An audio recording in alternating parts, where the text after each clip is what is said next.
Hello guys, it's me, Red Crayon, and if you didn't know that, then I'm sorry, but I'm Red Crayon, now you know. So today we're gonna do the scariest thing ever tag.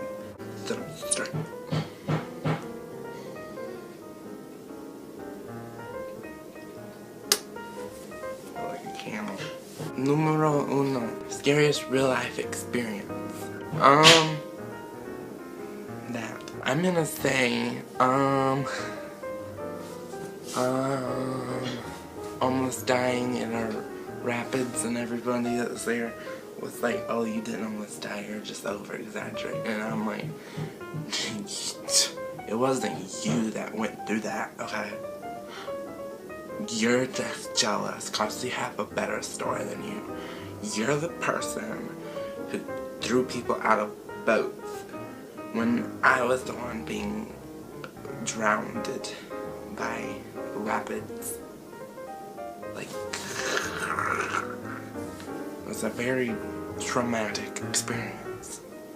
So, yeah. And I was the only one that happened to. And they said it was traumatic. But it's funny now, so we laugh about it whenever it comes up. But at the moment, it was the scariest thing that's ever happened in my life, because I thought I was gonna die, and I didn't. Number 2, scariest paranormal experience. Last night, this is it right here. I read this last night, and it scared the poo-poo out of me. Okay, so you know whenever you're like asleep, but you feel like you're falling, but really you're not, and when you wake, it feels like the bed like sucks you in. Well, that's happened to me before, and I didn't know what it was. I thought maybe it was just a dream, and I wake up every time it happens, because, you know, it's like whenever you fall but you almost hit the ground.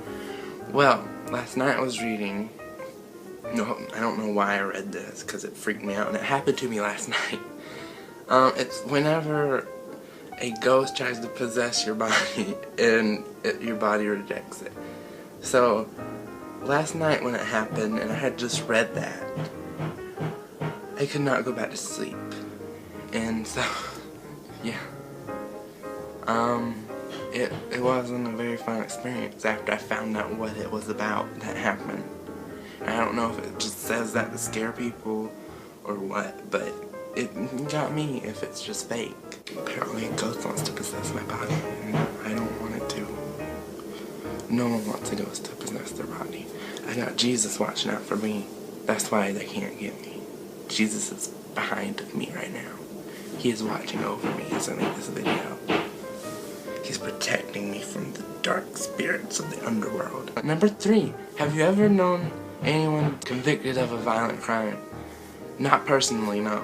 But Charles Manson and all these crazy people on the ID channel. No, not personally. 4, are you afraid of the dark? Why or why not?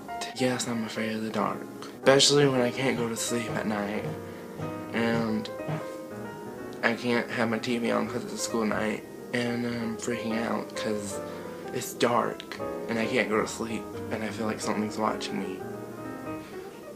But technically, the angels and Jesus are watching over me, so yeah, something is watching over me, but I feel like something dark and demented is watching over me.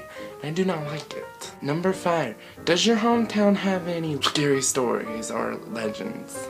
Yes, I grew up in Bladenboro, North Carolina, and it is a very country bumpkin town where everyone knows everybody pretty much. I didn't know everyone because we left whenever I was 3 or 4 probably, and went to Elizabethtown. But my hometown was Bladenboro, so it has a legend of the Beast of Bladenboro, and every October they have this festival for it. What it was this mountain lion type thing that was killing a whole bunch of dogs and other animals, like